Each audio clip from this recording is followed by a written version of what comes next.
नमस्कार। साइंस और इंजीनियरिंग विषयों में रुचि बनाने और विषय समझ को मजबूत बनाने के लिए शुरू किए गए श्रीदेवी क्लासेज यूट्यूब चैनल पर एक बार फिर आपका स्वागत है। हमारी प्लेलिस्ट बेसिक इलेक्ट्रिकल इंजीनियरिंग और क्लास 12th फिजिक्स में सब्जेक्ट इलेक्ट्रोस्टैटिक्स में आज जानते हैं इलेक्ट्रिक फोर्स लाइंस के बारे में और समझते हैं माइकल फेराडे की ये जो इमेजनरी विजुअलाइजेशन है वो किस तरह से इलेक्ट्रिक फील्ड फिनोमिना को बहुत खूबसूरत तरीके से डिपिक्ट कर देती हैं, क्या है कैरेक्टरिस्टिक और किस तरह से इलेक्ट्रिक फोर्स लाइंस हमारे लिए यूजफुल है। समझते हैं अलग अलग कॉन्फ़िगरेशंस के लिए इलेक्ट्रिक फोर्स लाइंस। शुरू करते हैं। Electric force lines topic of our study have no real physical existence. That means surrounding these charges the lines which we have drawn here और will explain further have no real physical existence. They won't exist. It's an imaginary concept given by great scientist Michael Faraday and it is used for pictorial representation or visual illustration of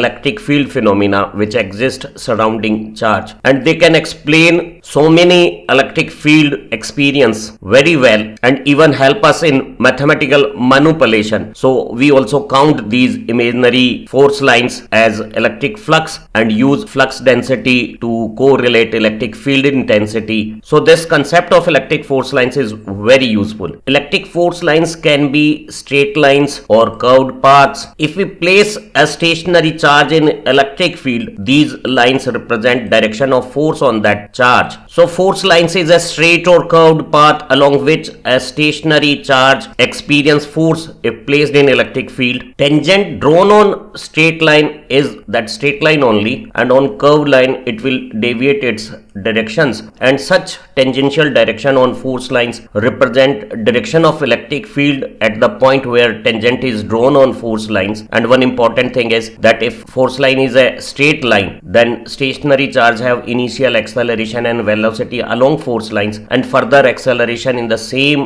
line will make path along straight force lines. So as stationary charge follow straight force lines, but in case of curved force lines, initial acceleration will produce velocity in one direction and curved path of force lines will change direction of electric field and direction of force on positive charge. So the particle will deviate its path from curved force lines. It will take some midway parabolic path. The density or number of force lines per unit crossing normal area that we call flux density represent the strength or intensity of electric field. For this positive charge at closer vicinity in this green ellipse, the density of force lines is higher, so we can say electric field in this green ellipse is stronger, whereas electric field in cyan ellipse area where density of force lines has decreased, the strength of electric field is lesser here. So tangent on force lines represent direction of electric field and density of force lines represent magnitude of electric field. आज का हमारा जो अध्ययन विषय है विद्युत बल रेखाएं, इनका कोई वास्तविक भौतिक अस्तित्व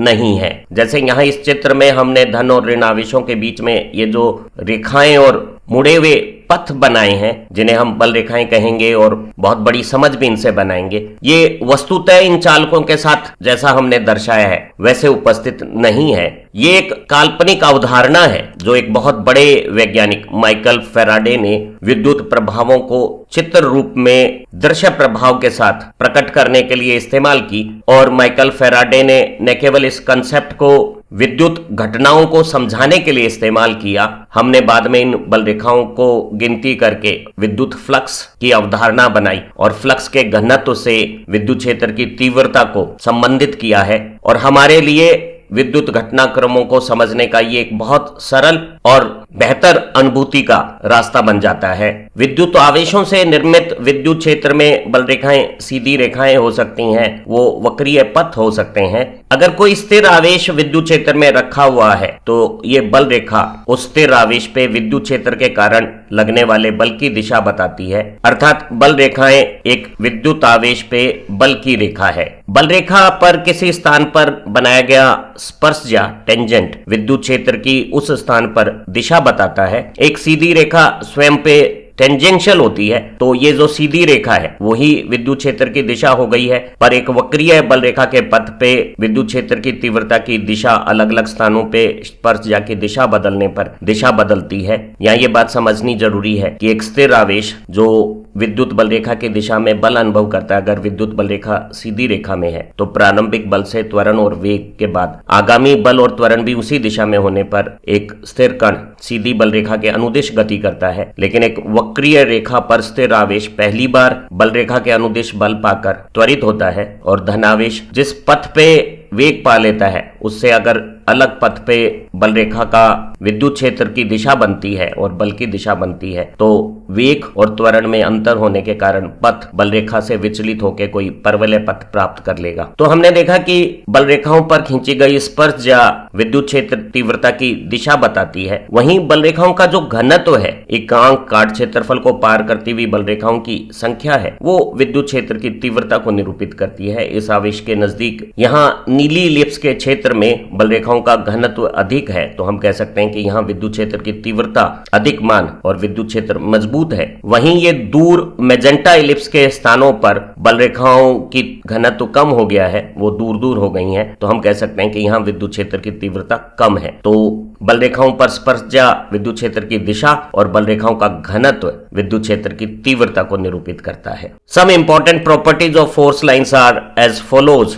The force lines start from a positive charge. As for a solo isolated positive charge, they are radially outward, and they ends at negative charge. That means for a isolated negative charge, these are radial inward force lines as shown in this yellow highlight. For positive and negative isolated charge, force lines configuration is just identical, only arrow direction is different. For positive charge it is outward and for negative charge it is inward. If a positive charge and electric charge of opposite polarity and similar magnitude are placed very close to each other, this configuration is known as electric dipole. And for electric dipole, force line starts from positive charge and ends on negative charge and form such typical configuration as shown again in yellow highlight. We can very well see that for this dipole electric field on line joining dipole charges called axis, electric field is directed from negative charge to positive charge direction to both sides, whereas this perpendicular bisector line known as quadrature axis, the tangent drawn indicate just reverse direction of electric field. In case of isolated positive charge, if I make two circle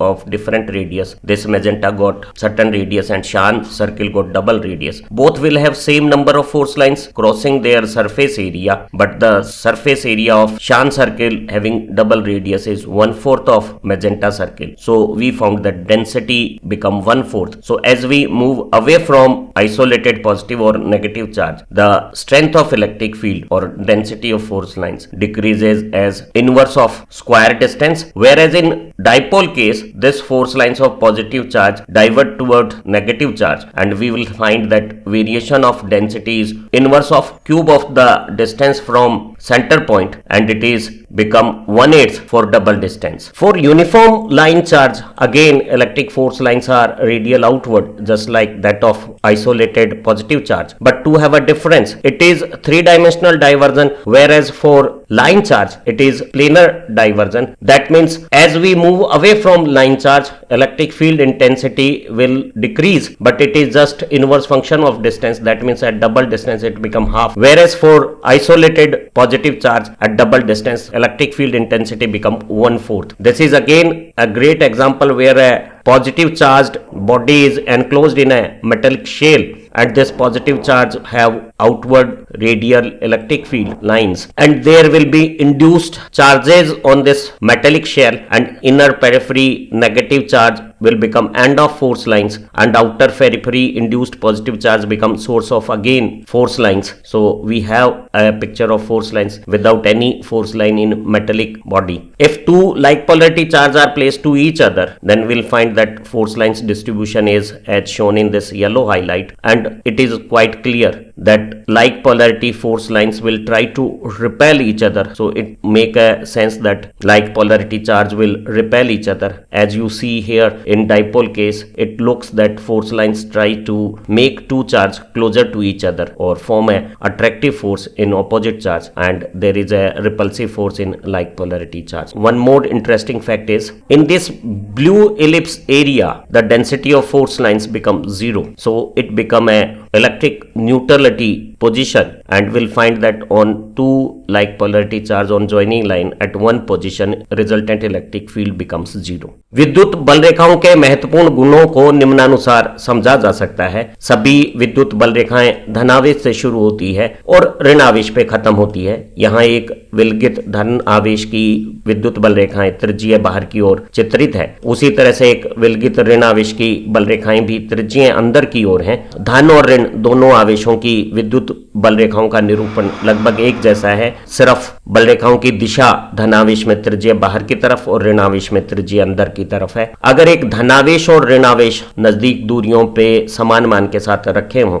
तो इस संरचना को एक विद्युत द्विध्रुव कहते हैं और इस विद्युत द्विध्रुव में बल रेखाएं धनावेश से शुरू हुई है और ऋणावेश पे जैसी इस येलो हाईलाइट में दिखाई जा रही है खत्म हो रही है। यहाँ बल रेखाओं का स्रोत और अंत दोनों धन और ऋण के रूप में उपलब्ध हैं। वहीं इस विलगित धनावेश के लिए हम मानते हैं कि अनंत पे रखे हुए ऋणावेश पे ये बल रेखाएं समाप्त हो रही हैं। एक विद्युत द्विध्रुव की बल रेखाओं पर अगर हम स्पर्शजा खींचे तो ऋण और धनावेश को जोड़ने वाली अक्षीय दिशाओं पर धनावेश के दूसरी तरफ या ऋणावेश के दूसरी तरफ विद्युत क्षेत्र की दिशा ऋण आवेश से धनावेश की दिशा में है। वहीं ये जो लंब समद्विभाजक निरक्ष है वहां पर बल रेखाओं की स्पर्शजा विद्युत क्षेत्र की दिशा को विपरीत दिशा में बता रही है। यहाँ एक विलगित धनावेश की बल रेखाओं में दो गोले, एक कम त्रिज्या का नीला गोला और एक दुगनी त्रिज्या का लाल गोला रखा जाए तो दोनों गोलों के पृष्ठ से निकलने वाली बल रेखाओं की संख्या एक समान है, लेकिन दुगनी त्रिज्या के लाल गोले की पृष्ठ क्षेत्रफल नीले गोले से 4 गुना ज्यादा है। तो यहाँ बल रेखाओं का घनत्व 1/4 होने पर यह प्रदर्शित हो रहा है कि जब हम विलगित बिंदु आवेश से दूर जाते हैं तो विद्युत क्षेत्र की तीव्रता दूरी के वर्ग व्युत्क्रमानुपाती कम हो रही है, दुगनी दूरी पे ये 1/4 रह रही है। वहीं इस धनावेश से निकली ये बल रेखाएं सीधे आगे न जाके ऋणावेश की तरफ मुड़ जाती है, तो यहाँ जो बल रेखाओं के घनत्व में दूरी के साथ कमी हो रही है वो ज्यादा तेज है और हम समझ सकते हैं एक विद्युत द्विध्रुव का विद्युत क्षेत्र दूरी के घन के व्युत्क्रमानुपाती है और दुगनी दूरी पे ये 1/8 रह जाता है। बल रेखाओं का ये चित्र विद्युत क्षेत्र की दिशा और मान के बारे में काफी जानकारियां प्रदान कर देता है। एक समान आवेशित रेखीय आवेश के लिए अगर हम बल रेखाएं देखें तो वो एक विलगित धनावेश की भांति ही त्रिज्या बाहर की तरफ है, लेकिन दोनों में एक अंतर है। ये जो त्रिज्या बाहर की ओर वितरण है वो त्रिविमीय रूप से अपना मान घटा रहा है, वहीं ये एक तल में वितरित हो रहा है। तो यहाँ ये बल रेखाओं का घनत्व दूरी के साथ कम तो हो रहा है, लेकिन ये सिर्फ व्युत्क्रमानुपाती है, अर्थात एक रेखीय आवेश का विद्युत क्षेत्र दुगनी दूरी पे केवल आधा होगा, वहीं एक बिंदु आवेश का विद्युत क्षेत्र दुगनी दूरी पे 1/4 हो रहा था। ये एक बहुत खूबसूरत उदाहरण है जिसमें एक धनावेशित केंद्र के चारों तरफ एक धात्विक शेल कवर बनाया हुआ है और इस धनावेश से जो विद्युत बल रेखाएं बाहर की तरफ त्रिज्या शुरू हुई हैं उन्होंने इस धात्विक कवर में शेल में अंदर की परिधि में ऋणावेशित प्रेरित कर दिया है, जहां बल रेखाएं खत्म हो गई हैं और बाह्य परिधि पर जो प्रेरित धनावेश है उससे बल रेखाएं दोबारा शुरू हो गई है। तो हम पा रहे हैं कि इस धात्विक आवरण के अंदर त्रिज्यीय विद्युत क्षेत्र है और बाहर भी विद्युत क्षेत्र है, लेकिन धात्विक आवरण के अंदर स्वयं कोई विद्युत क्षेत्र नहीं है। अगर दो समान प्रकृति के आवेश रखे जाएं, जैसे यहाँ धनावेश हैं, तो बाहर की तरफ निकलने वाली ये जो बल रेखाएं हैं वो त्रिज्य न होकर दूसरे धनावेश के प्रभाव से थोड़ी दूर की तरफ प्रतिकर्षित होती हुई प्रतीत होती है और मुड़ जाती है, और इस प्रकार का जो विद्युत बल रेखाओं का वितरण है वो बता रहा है कि दो समान प्रकृति के आवेश एक दूसरे को प्रतिकर्षित करते हुए महसूस हो रहे हैं। वहीं ये जो द्विध्रुव में विपरीत प्रकृति के आवेश हैं वो एक दूसरे के करीब आते हुए बल रेखाओं द्वारा दिखाए जा रहे हैं। तो यहाँ आकर्षण का बल रेखाएं इंकित कर रही है और यहाँ एक प्रकार के प्रतिकर्षण को प्रदर्शन किया जा रहा है। यहाँ एक और रोचक तथ्य है, इस नीली इलिप्स के क्षेत्र में बल रेखाओं का घनत्व 0 हो गया है। तो दो धनावेशों को जोड़ने वाली इस रेखा में मध्य में कोई एक ऐसी स्थिति है जहां परिणामी विद्युत क्षेत्र 0 है और ये एक विद्युत उदासीन स्थिति प्राप्त हो गई है। यहाँ रखे हुए आवेश पे बल नहीं लगेगा। Electric force lines never form close loop as shown here. If they form a close loop it means it is starting from positive charge and ending on a negative charge at same identical position, opposite polarity positive and negative negative charge are in coexistence, and that coexistence of opposite polarity charge is not possible, as negative charge is excess of electrons and positive charge is deficiency of electrons, and such conditions will neutralize each other and only a surplus effect will act. So a point could have only a positive charge or a negative charge. Two charges can't reside together. So such force lines formation of closed loop is not possible. Whereas in case of magnetic force lines come out from north pole of magnet and enters on south pole, and within magnet they form closed loop from south to north. So they are always in closed loop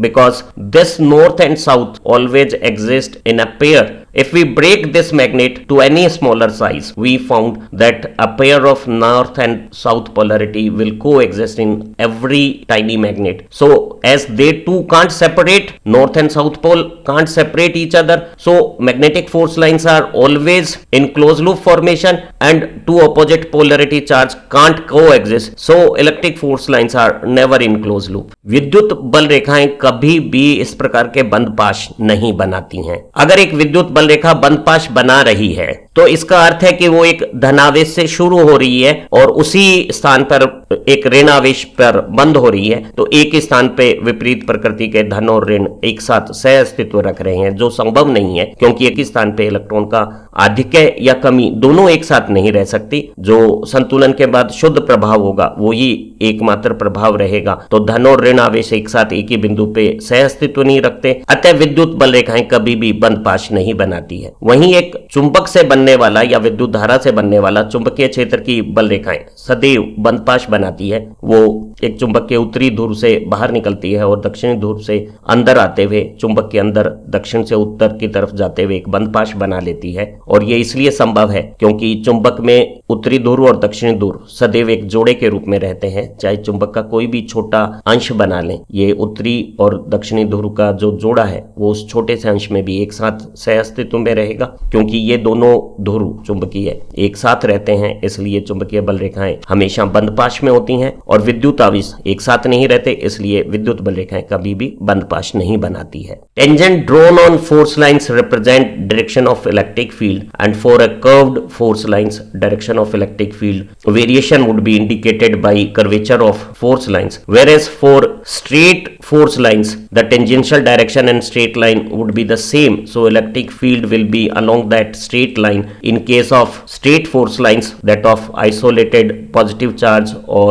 a uniform charge density line charge shown here, whereas this field got variation of directions as per curvature. विद्युत बल रेखाओं पे खींची गई स्पर्शजा उस स्थान पर विद्युत क्षेत्र की तीव्रता की दिशा बताती है, और यहाँ द्विध्रुव की जो वक्रीय बल रेखाएं हैं वो बता रही है कि विद्युत क्षेत्र की दिशा अलग अलग स्थानों पर बदल रही है। वो अक्ष पर ऋण से धनावेश की तरफ द्विध्रुव आघूर्ण की सदिश दिशा के अनुरूप है, वहीं निरक्ष पे उसकी दिशा देखिए आप विपरीत हो गई है। एक सीधी रेखा स्वयं पर खुद स्पर्शजा होती है, तो इसी सीधी रेखा की दिशा में एक अकेले धनावेश या समरूप आवेशित रेखीय धनावेश का त्रिज्य बाहर की ओर ये विद्युत क्षेत्र दिख रहा है। इसी तरह का सरल रेखीय विद्युत क्षेत्र दो समांतर प्लेटों के बीच में बराबर दूरी के साथ और समांतर अनुदिशन के साथ एक समरूप विद्युत क्षेत्र भी रेखाओं की अनुदिश दिशा में विद्युत क्षेत्र की दिशा बताता है। Between positive charge and negative charge parallel plates, electric field is uniform and it is indicated by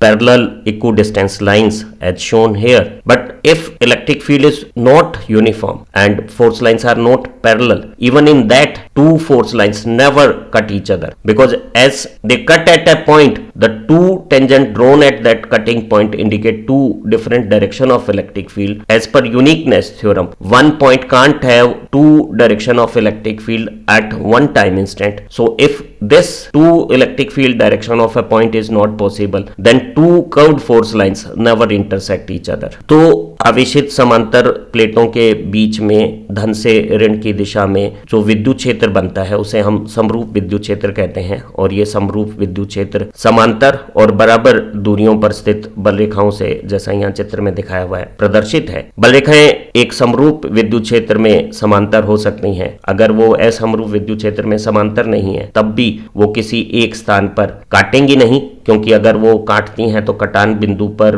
बल रेखाओं पर खींची गई स्पर्शजा विद्युत क्षेत्र की दो दिशाएं बताएगी और एकांकी मान सिद्धांत के अनुसार एक ही बिंदु के एक ही समय में दो विद्युत क्षेत्र दिशा या मान नहीं हो सकते हैं, और अगर दो विद्युत क्षेत्र की दिशाएं नहीं हो सकती तो दो बल रेखाएं एक दूसरे को कभी भी काट नहीं सकती हैं। वो अगर समांतर नहीं भी हैं तो भी एक दूसरे को काटेंगी नहीं। Density of force lines passing per unit cross section area represent strength of electric field. Here eight position A force lines are closer to each other, they are dense, so electric field is stronger at position A as compared to position B in this non-uniform electric field, whereas parallel equidistance lines as shown here in this yellow highlight represent an uniform electric field. That means at every position in this yellow highlight magnitude and direction of electric field is the same. विद्युत बल रेखाओं का घनत्व या एकांक काट क्षेत्रफल से निकलने वाली बल रेखाओं की संख्या विद्युत क्षेत्र की तीव्रता को बताती है।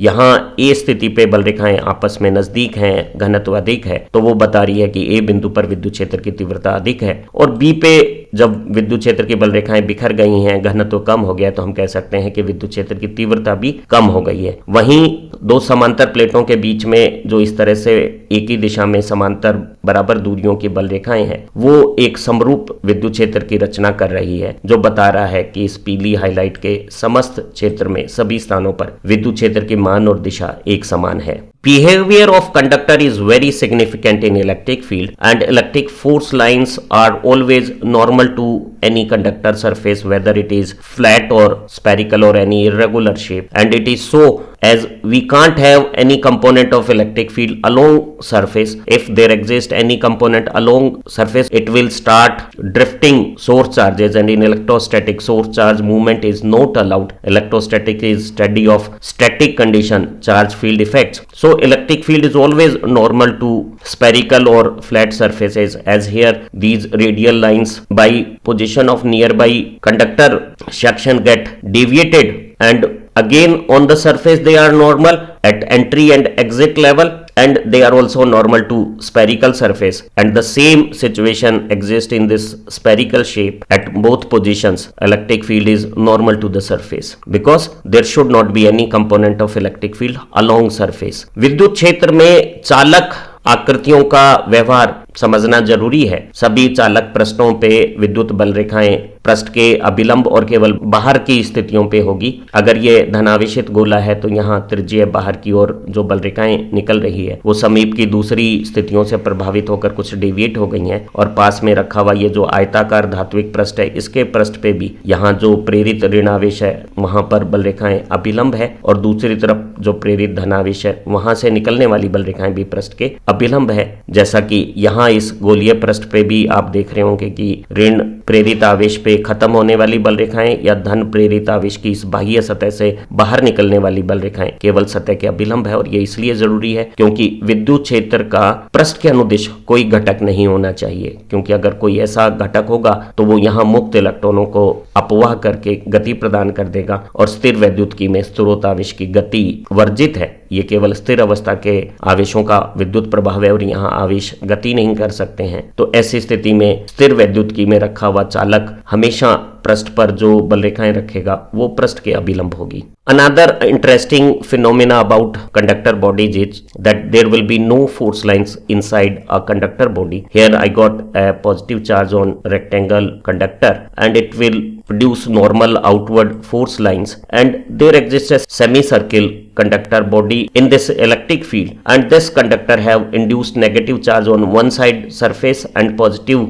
induced charge on other side of the surface, and force lines end on negative charge, and there won't be any force lines inside the conductor, and they again start from positive induced charge to the other side of conductor. So we found that there won't be any electric force lines or electric field inside the conductor, because in electrostatic, if there exists any electric field in conductor, the free electrons of conductor will start drift motion, and movement of charge is not allowed in electrostatics. So in electrostatic studies, there should not be any electric field inside a conductor, so there won't be any force lines inside any conductor body. And in the absence of electric field, conductor body of any shape size will behave like equipotential surface, and on every equipotential surface electric field can exist only on surface, that too normal। चालक आकृतियों के विद्युत क्षेत्र में रखने पर एक और रुचिकर तथ्य आता है कि किसी भी चालक के अंदर की स्थितियों पे विद्युत बल रेखाएं नहीं होंगी। यहाँ एक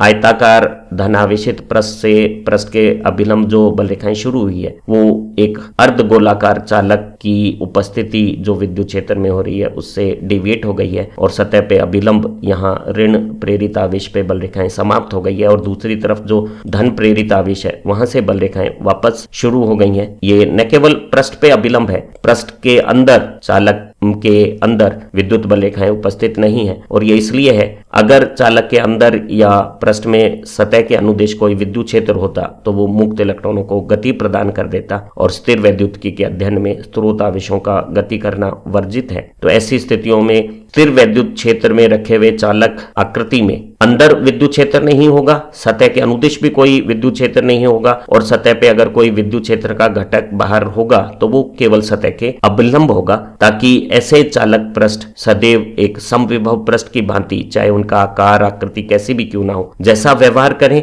और अंदर की स्थितियों पे शून्य विद्युत क्षेत्र की उपस्थिति रहे। उम्मीद है जानकारियों से भरपूर इस लर्निंग वीडियो से विद्युत बल रेखाओं के क्या गुण हैं और विद्युत क्षेत्र में चालक का व्यवहार कैसा होगा ये आपको अच्छी तरह से समझ में आ गया होगा। आप बल रेखाओं से संबंधित जो परीक्षाओं में प्रश्न आते हैं उन्हें बहुत सहजता से और सटीक उत्तर दे पाएंगे। इन्हीं उम्मीदों के साथ फिर मिलते हैं एक नई खूबसूरत लर्निंग वीडियो के साथ। Thank you very much.